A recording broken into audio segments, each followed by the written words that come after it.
En 1955, en el pequeño y olvidado pueblo de Tenterfield, Australia, nació Catherine Mary Knight, una infancia que desde el primer día estuvo marcada no por la ternura, sino por la turbulencia. Su familia, lejos de ofrecer estabilidad, era un reflejo del caos emocional de la época, un hogar donde el ruido más constante no era la risa, sino los gritos. Su madre, Bárbara, había abandonado a su primer esposo por Ken Knight, un hombre conocido tanto por su temperamento como por su puño fácil.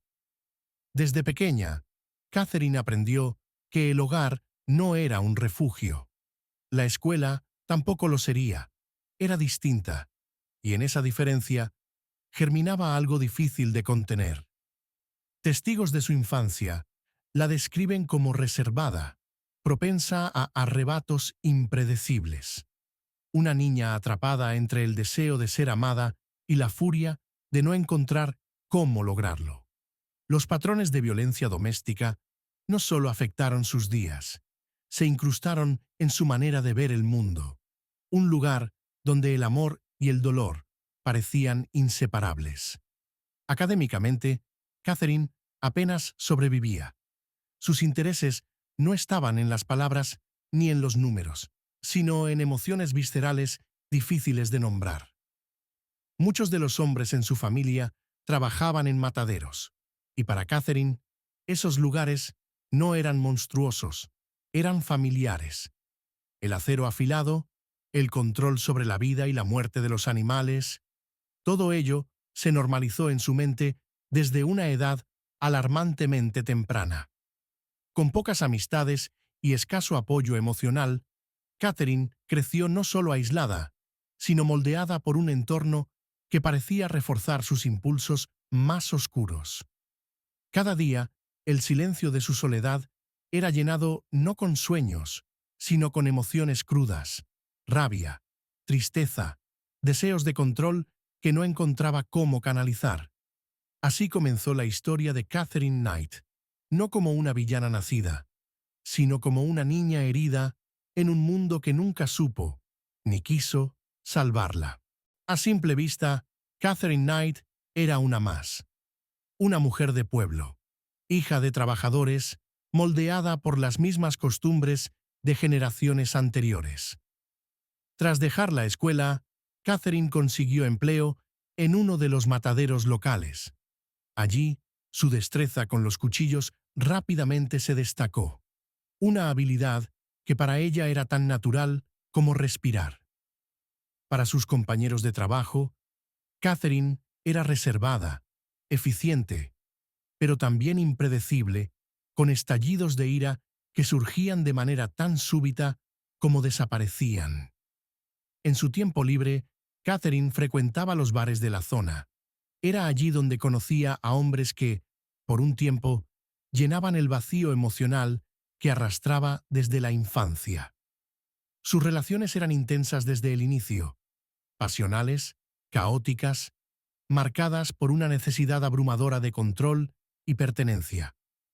Catherine se casó joven, pero el matrimonio no trajo paz, trajo tormentas, peleas, reconciliaciones abruptas y un ciclo de violencia que solo se profundizaba con cada intento de normalidad. La violencia doméstica no era nueva para ella, solo que ahora Catherine no era solo testigo, era protagonista. Los rumores sobre su comportamiento comenzaron a circular, pero en una comunidad pequeña y tradicional, los problemas domésticos eran considerados asuntos privados. Las tensiones crecían en silencio. Las emociones no procesadas se acumulaban como pólvora tras una puerta cerrada. Con el tiempo, llegaron los hijos, pero ni siquiera la maternidad pudo calmar las tormentas internas de Catherine, ni romper los ciclos de abuso y dolor. Para quienes la veían de lejos, Catherine era simplemente una mujer más, una madre, una trabajadora, una vecina más del pueblo. Pero bajo esa superficie, la oscuridad seguía creciendo. La máscara de la mujer común ocultaba una batalla silenciosa, una fractura interna que algún día no podría seguir conteniéndose. A finales de los años 90, en el pequeño pueblo de Aberdeen, Catherine Knight encontró a su última pareja, John Price, un hombre trabajador, querido por sus amigos y completamente ajeno al abismo que se abría frente a él. John era un hombre sencillo, divorciado, padre de 3 hijos, buscaba estabilidad, una vida tranquila, después de años de esfuerzo. Al principio, Catherine parecía ser esa estabilidad, agradable, generosa, una figura familiar. Durante un tiempo, las apariencias funcionaron. Compartían momentos sencillos, casi olvidando, ambos, los fantasmas que los acompañaban. Pero el tiempo desnudó lo inevitable.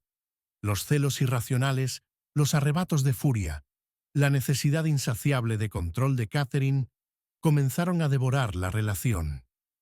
Sus amigos y compañeros de trabajo empezaron a notar señales de alarma, moretones que él justificaba, silencios incómodos que antes no existían.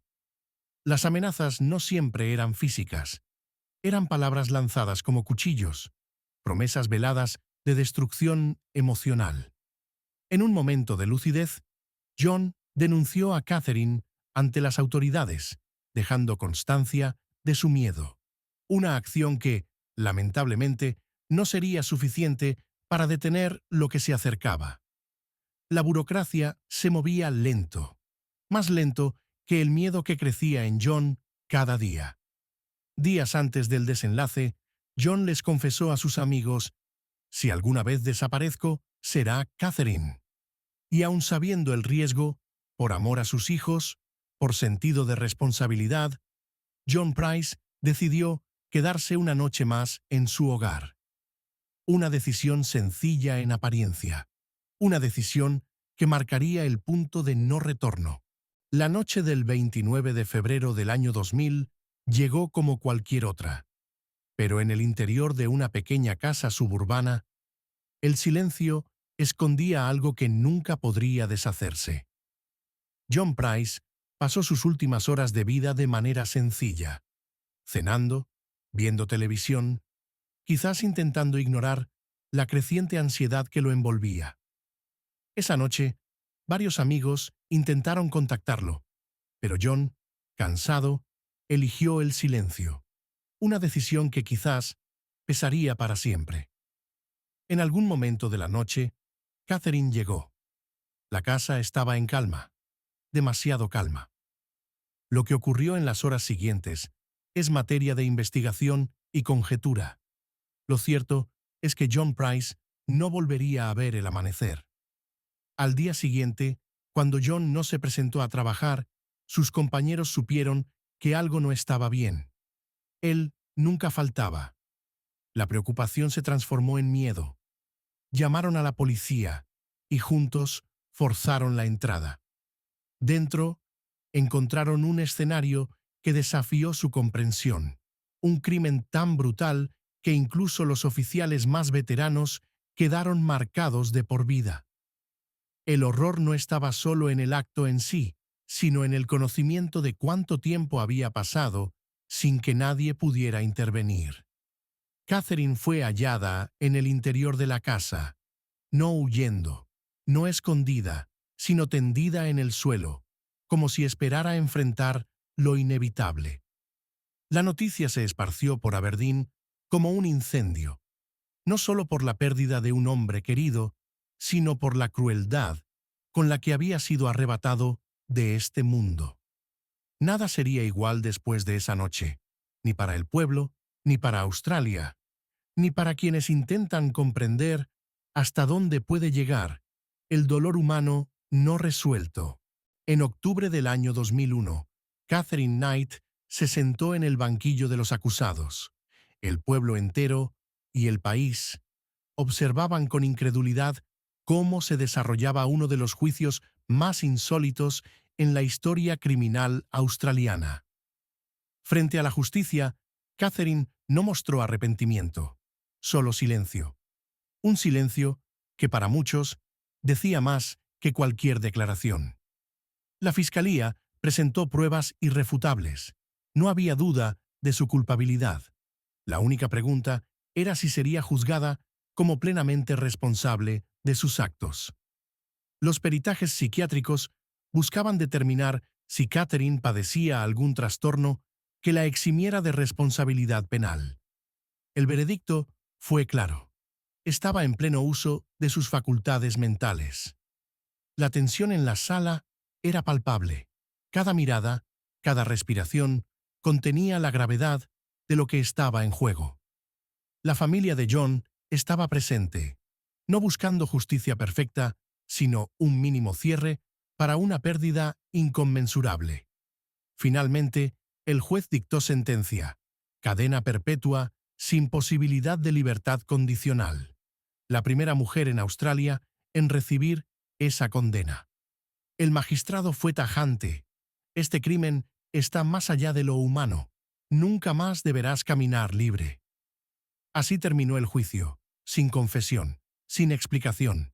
Solo una celda fría esperando en una prisión de máxima seguridad. Desde entonces, Catherine Knight permanece recluida, alejada del mundo exterior, silenciosa ante una sociedad que aún no comprende del todo su historia. El caso se volvió referente obligado en debates sobre violencia doméstica, salud mental y la representación femenina en crímenes extremos. El juicio de Catherine Knight no solo cerró un caso, abrió una herida profunda en la conciencia colectiva del país. Una historia que todavía hoy genera preguntas y muy pocas respuestas. Hoy, el pueblo de Aberdeen parece haber recuperado la calma, pero en el recuerdo de sus habitantes hay una cicatriz que nunca terminó de cerrarse. La casa donde todo ocurrió sigue en pie, silenciosa, como si aún guardara secretos, como si supiera que el tiempo no borra, solo cubre. John Price no fue solo una víctima, fue padre, amigo, compañero. Y aún hoy, quienes lo conocieron lo recuerdan por su bondad, no por su final. Catherine Knight cumple su condena en aislamiento. No ha dado entrevistas, no ha ofrecido disculpas. Solo permanece, ajena al mundo que dejó atrás. Su historia se convirtió en una de las más espeluznantes de Australia. Pero detrás de los titulares hay preguntas más profundas que aún duelen. Este caso encendió alarmas sobre salud mental, ciclos de abuso y cómo la violencia emocional no atendida puede transformarse en una tragedia inevitable. También visibilizó una realidad poco mencionada: que la violencia no tiene género único y que hay patrones destructivos que pueden tomar muchas formas. El crimen de Catherine Knight no fue repentino. Fue el desenlace de señales ignoradas, de advertencias no atendidas, de un sistema que no actuó a tiempo. Hoy, cada conversación que nace de este caso es un paso hacia una sociedad más consciente, más empática, menos indiferente. Recordar a John no es revivir la tragedia, es reconocer que su historia debe servir para que nadie más sufra lo mismo en silencio. Catherine Knight se convirtió en un nombre ligado a lo incomprensible, pero esta historia no es solo sobre ella, es sobre lo que no vimos a tiempo y lo que no debemos volver a ignorar. La violencia deja huellas, pero también deja lecciones, y a veces la única forma de honrar el pasado es usarlo para cambiar el futuro. Si el video te gustó, suscríbete, dale like y activa la campana de notificaciones. Nos vemos en el próximo video.